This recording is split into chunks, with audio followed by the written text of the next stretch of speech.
Bentrokan pecah di wilayah Yerusalem Timur saat warga Palestina menggelar unjuk rasa. Dilansir dari The Guardian, pada Minggu 14 Oktober, Hamas mengajak warga Palestina melakukan unjuk rasa. Unjuk rasa atas aksi Israel di Gaza itu dilakukan di Yerusalem pada Jumat 14 Oktober. Aksi demo tersebut berujung bentrokan dengan militer Israel. Bentrokan itu terjadi saat warga Palestina bergerak menuju Masjid Al-Aqsa di Yerusalem Timur.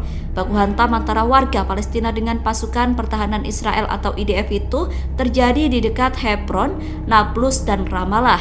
Mereka bentrok melawan tentara Israel di tepi barat.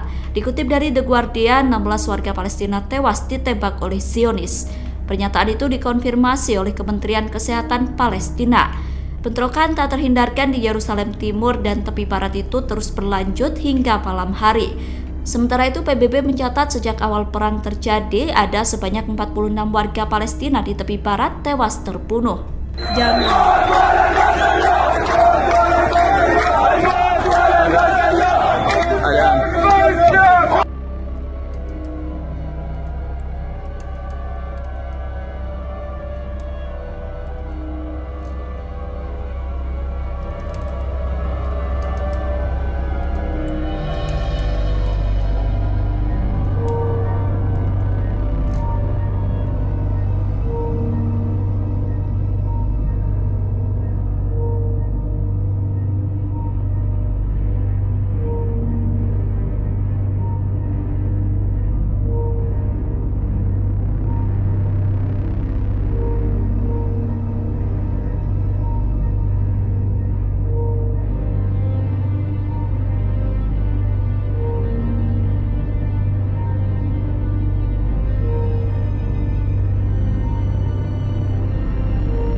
Download Tribun X sekarang, menghadirkan lokal menjadi Indonesia.